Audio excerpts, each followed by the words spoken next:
पाकिस्तान समेत दुनिया भर में आज आज़ादी सहाफ़त का आलमी दिन मनाया जा रहा है और पाकिस्तान में सच बोलने की पादाश में एक और सहाफ़ी को शहीद कर दिया गया है।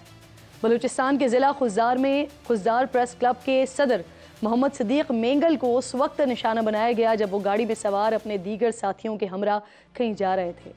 2023 में भी सिद्दीक मेंगल पर हमला हुआ था, लेकिन मौजिज़ाना तौर पर वो इस हमले में महफूज रहे थे। सिर्फ खुज़दार में अब तक 7 सहाफ़ियों को कत्ल किया जा चुका है।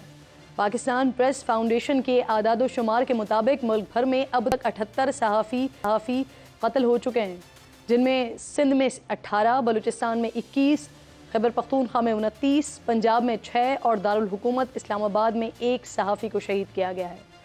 गुज़िश्ता 1 साल के दौरान मुल्क भर में 100 से ज़ायद सहाफ़ियों के खिलाफ मुकदमात दर्ज किए गए हैं। 200 से ज़ायद सहाफ़ियों को नोटिस भेजे गए हैं। निजी टीवी चैनल जियो की रिपोर्ट के मुताबिक पाकिस्तान दुनिया के उन 3 ममालिक में शामिल है जहां इलेक्ट्रॉनिक क्राइम एक्ट के तहत सोशल मीडिया पर राय देने पर भी मुकदमात दर्ज कर लिए जाते हैं। रिपोर्ट विदाउट बॉर्डर की सहाफ़ती आज़ादी की दर्जाबंदी में भी पाकिस्तान तनज़ुली का शिकार हुआ है। 2 दर्जा गिरावट के बाद पाकिस्तान 150 से 152वें नंबर पर आ गया है। पाकिस्तानी नहीं नाज़रीन, दुनिया भर में भी सहाफ़ियों को मुश्किलात का सामना है। गज़ा में अक्टूबर से जारी इजरायली हमलों में अब तक 97 सहाफ़ी शहीद हो चुके हैं, जिनमें से 92 फ़लस्तीनी जबकि 5 का ताल्लुक मुख्तलिफ ममालिक से था। यूनेस्को ने वर्ल्ड फ्रीडम प्राइज़ फ़लस्तीनी सहाफ़ियों के नाम किया है, जो 7 माह से जारी जंग में हर सच दुनिया तक पहुँचा रहे हैं। एक और ख़बर जो जजेस की तैनाती के हवाले से आ रही है कि हुकूमत ने आला अदालतों में जजेस की तैनाती का तरीक़ाकार तब्दील करने का फ़ैसला किया है। ज़राए ऐसा बता रहे हैं कि हुकूमत ने जजेस तैनाती के तरीक़ाकार में तब्दीली के लिए आइनी तरमीम पर भी काम शुरू कर दिया है, जिससे जुडिशल कमीशन अराकीन को भी आगाह कर दिया है। सुप्रीम कोर्ट की जानिब से जारी एलामिया में कहा गया है कि वज़ीर क़ानून ने बताया है कि हुकूमत 175A में तरमीम का इरादा रखती है, जिससे जुडिशल कमीशन की तश्कील भी तब्दील हो सकती है। जब तक तरमीम नहीं होती, आला अदलिया में जजेस की तकर्रियाँ मौजूद कानून के मुताबिक ही होंगी। दूसरी तरफ नाज़रीन, हुकूमत ने सूबों में गवर्नर तब्दील करने का फैसला भी कर लिया है। पंजाब में गवर्नर पंजाब के लिए पीपल्स पार्टी के सीनियर रहनुमा सरदार सलीम हैदर का नाम फाइनलाइज हुआ है। खैबर पख्तूनख्वा में फैसल करीम कुंडी को गवर्नर तैनात किए जाने का इम्कान है। बलूचिस्तान में जाफर मंदुखेल का नाम शॉर्टलिस्ट किया गया, जबकि सिंध के हवाले से अब तक कोई फैसला नहीं हो सका है। सब्ज हिलाली परचम पर तो चांद सितारा 76 सालों से चमक रहा है, लेकिन अब सब्ज हिलाली परचम चांद पर चमकेगा। जल्द दुनिया वो तारीखी लम्हा देखेगी, क्योंकि आज पाकिस्तान का पहला सैटेलाइट मिशन चीन के स्पेस लॉन्च साइट से चांद के सफ़र के लिए रवाना हो गया है। iCube कमर 5 दिन में चांद के मदार में पहुंचेगा। मिशन की कामयाबी के बाद पाकिस्तान उन चंद ममालिक की फहरिस्त में शामिल हो जाएगा जिन्होंने चांद के मदार में अपने सैटेलाइट भेजे हैं। इस सैटेलाइट को चीन की शंघाई यूनिवर्सिटी और स्पार्को की मदद से तैयार किया गया है। चीन ने मुख्तलिफ ममालिक को पेशकश की थी कि वो चीन के चांद मिशन के साथ अपना छोटा सैटेलाइट खला में भेज सकते हैं, जिसके लिए दीगर ममालिक के मुकाबले में पाकिस्तान का प्रोग्राम कबूल किया गया है। यहाँ आपको iCube कमर से मुतालिक तफसील भी बताते हैं। iCube कमर का डिज़ाइन और डेवलपमेंट चीन और स्पार्को के इश्तराक से तैयार किया गया है। iCube कमर छोटा सैटेलाइट है, इसका वज़न 6 किलोग्राम के आसपास है। इस सैटेलाइट पर 2 ऑप्टिकल कैमरास लगे हुए हैं जो चांद की सतह की तस्वीर लेने के लिए इस्तेमाल होंगे। इस सैटेलाइट में 12 वोल्ट की बैटरी है जो शमसी तवानाई के जरिए सैटेलाइट को चलाती रहेगी और 3 माह तक ये चांद की तस्वीर इंस्टीट्यूट ऑफ स्पेस टेक्नोलॉजी को भेजता रहेगा। iCube कमर को चीनी खलाई जहाज चेंग 6 मिशन के साथ मुंसलिक किया गया है। माहिरीन के मुताबिक सैटेलाइट के क्यूब सेट्स को ज़मीन का मुशाहिदा, माहौल का मुताला, रिमोट सेंसिंग, मवासलात की सहूलत की फराहमी समेत फलकियात और नई टेक्नोलॉजी के लिए इस्तेमाल किया जाएगा। मिशन में चांद पर चक्कर लगाना, टेक ऑफ करना और वापस पहुंचना शामिल है, जबकि ये 2 किलोग्राम तक का मादा उठाने की कोशिश करेगा। इससे पाकिस्तान के स्पेस प्रोग्राम को वसअत मिलेगी और मुस्तकबिल में चांद पर जाने की मनसूबाबंदी हो सकेगी। ये दुनिया का पहला मिशन है जो चांद की दूसरी तरफ से नमूने हासिल करेगा। चीन ने पाकिस्तान स्पेस प्रोग्राम को चांद के मदार तक मुफ्त पहुंचने का मुनफरिद मौका फराहम किया है। मिशन की कामयाबी पर पाकिस्तान चांद पर जाने वाला दुनिया का 6ठा मुल्क बन जाएगा। इससे पहले पाकिस्तान ने 2013 में iCube 1 रूस से ज़मीन में भेजा था। चांद पर खलाई मिशन भेजने का सिलसिला कई सालों से जारी है। दुनिया के 5 ममालिक अमेरिका, रूस, चीन, जापान और इंडिया चांद की सतह पर अपने खलाई मिशन भेज चुके हैं। चांद पर पहुंचने की दौड़ 1966 में शुरू हुई, जब सोवियत यूनियन का खलाई मिशन लूना 9 चांद पर कामयाबी से उतरा था और चांद के पत्थर लेकर वापस लौटा था। उसके 4 महीने बाद ही अमेरिका ने अपना मिशन सर्वेयर 1 चांद पर भेजा, लेकिन इंसान को चांद पर भेजने की दौड़ में अमेरिका बाजी ले गया जब 1969 में नासा ने नील आर्मस्ट्रॉन्ग को साथी के साथ खलाबाज के साथ चांद पर उतारा था। यूं अब तक चांद पर इंसान को भेजने का एजाज़ भी अमेरिका के पास है। 47 साल बाद 2013 में चीन चांद पर उतरने वाला तीसरा मुल्क बना। फिर 2019 में चीन ने अपनी खलाई गाड़ी को चांद के उस हिस्से पर कामयाबी से उतारा जहां आज तक कोई नहीं जा सका, और अब चीन 2030 तक चांद पर अपने खलाबाज भेजने का इरादा रखता है। रूस ने गुज़िश्ता साल यानी 2023 में तकरीबन 50 साल बाद फिर से लैंडिंग की कोशिश की, लेकिन रूसी स्पेस क्राफ्ट चांद पर पहुंचकर तबाह हो गया था। 2023 में ही इंडिया ने अपनी खलाई गाड़ी चंद्रयान 3 चांद की सतह पर कामयाबी से उतारी और यूं इंडिया चांद पर पहुंचने वाला चौथा मुल्क बन गया। रवा साल 2024 के आगाज़ में जापान स्पेस क्राफ्ट चांद पर कामयाबी से भेजकर चांद पर पहुंचने वाला 5वां मुल्क बन गया है। टेक्नोलॉजी की दुनिया में तेज़ी से होती तरक्की ने खलाई मिशंस पर आने वाली लागत कम कर दी है, जिसके बाद मुताद्दिद सरकारी और निजी शोबों के लिए चांद का रास्ता माजी के मुकाबले में आसान हो गया है। गुज़िश्ता दिनों एक अमरीकी कंपनी भी चांद की सतह पर महफूज लैंडिंग करने वाली पहली निजी कंपनी बन गई है, जिसने नासा की मदद से चांद पर खलाई गाड़ी उतारी।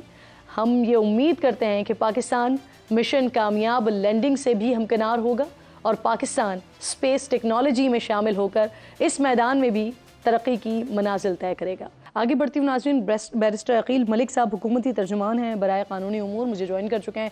बहुत शुक्रिया। अस्सलाम वालेकुम अकील साहब, सबसे पहले ये फरमाएं सर, ये गंदम दरामद स्कैंडल पर हुकूमत ने सभी कुछ निगरान हुकूमत पर डाल दिया है सर, क्या ये भी तयन हो सका है कि इजाफी गंदम किसी मंसूबे के तहत मंगवाई गई थी, या फिर इतनी बड़ी गलती ऐसे ही सरजद हो गई सर, जिम्मेदार कोई भी नहीं है इसका? बिस्मिल्लाहिर्रहमानिर्रहीम, बहुत बहुत शुक्रिया।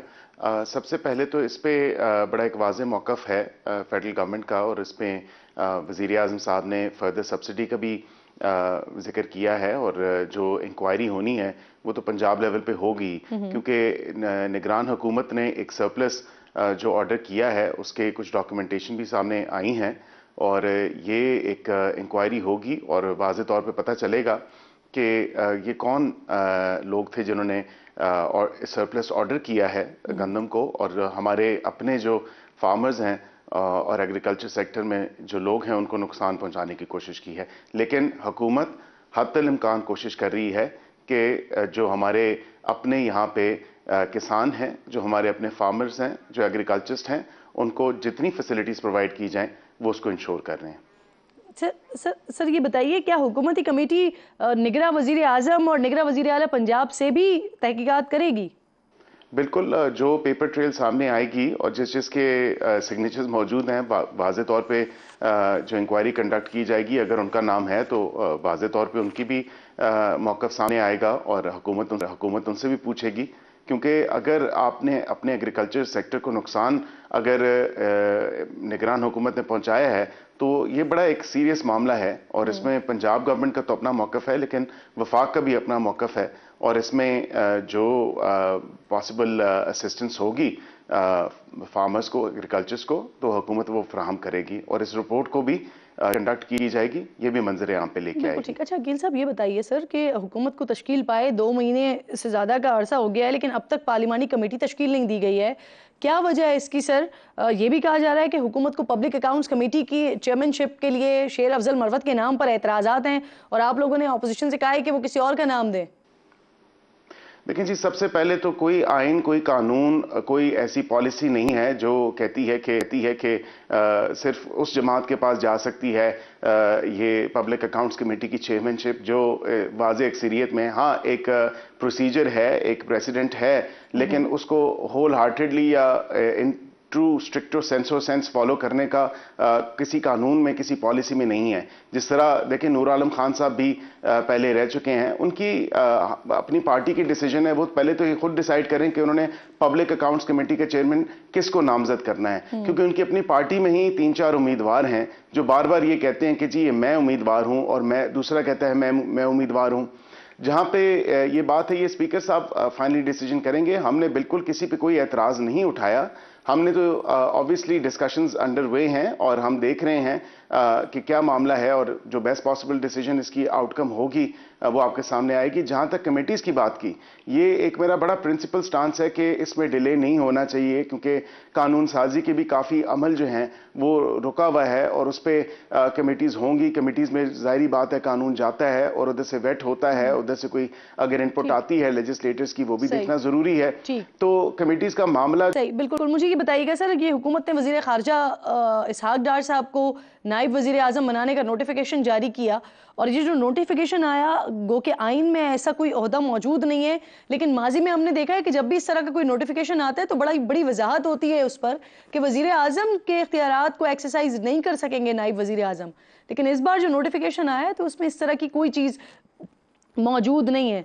तो ज़रा ये बता दीजिएगा कि उनके पास क्या इख्तियारात होंगे, और फिर मजीद बातें ये भी हो रही हैं कि इससे पहले इस तरह की कोई मिसाल हमारे सामने नहीं आई कि किसी सेनेटर को नायब वज़ीर आज़म बनाया जाए। ऐसा इशू है जो मेरे ख्याल से अब तो सब्जेक्टिव भी हो गया है। मैं भी पढ़ रहा था कि सिंध हाई कोर्ट में किसी सिटीजन ने इसको चैलेंज भी किया है। आपने दुरुस्त फरमाया कि कॉन्स्टिट्यूशन में, आइन में कोई ऐसी शिक मौजूद नहीं है कि जो डिप्टी प्राइम मिनिस्टर का वहां पे जिक्र हो, लेकिन इन द पास्ट ऐसे प्रेसिडेंट्स मौजूद हैं, 3-4 दफा डिप्टी प्राइम मिनिस्टर्स बने हैं, और इसमें कोई ऐसी कबाहत नहीं है। परवेज अलाई साहब भी बने थे, और कोई ऐसी अचंभे की बात नहीं है। लेकिन डिप्टी प्राइम मिनिस्टर जनरली मुल्क का जो फॉरेन मिनिस्टर होता है वो बाय वर्च्यू, मेरी थोड़ी सी गुजारिश सुन लें इसमें, कि जनरली स्पीकिंग जो मुल्क का वजीर खारजा होता है वही डेप्यूटी प्राइम मिनिस्टर होता है, एज ए प्रैक्टिस अगर देखा जाए बाकी ममालिक में भी। लेकिन ये वजीर आजम का इस्तेकाक है, और वजीर आजम साहब ने अपना इस्तेकाक इस्तेमाल करते हुए, उनका प्रेरोगेटिव था, उन्होंने अपनी कुछ जिम्मेदारियां जो हैं वो इसहाक डार साहब को सौंपी हैं। जिस तरह इंटरनेशनल पब्लिक इंगेजमेंट्स हैं, जिस तरह बाकी अगर कोई जिम्मेदारियां वजीर आजम साहब सौंपेंगे तो वो डेफिनेटली करेंगे। ये बात आपकी कुछ हद तक ठीक भी हो सकती, सेनेट से नहीं हो सकते, लेकिन अगेन ये अब अदालत, क्योंकि मामला चला गया है तो सब्जेक्ट है मामला, तो ये मामला अदालत अपनी क्या इस पे व्यू देती है वो भी देखने वही उसी फैसले का आप लोग भी इंतजार करें। ठीक है, फिर हम भी उसी फैसले का इंतजार करते हैं। बहुत बहुत शुक्रिया आपका। कील साहब प्रोग्राम में साथ मौजूद थे। एक छोटा सा ब्रेक लीजिए नाजरीन, एक और अहम खबर है, इस पर बात करेंगे।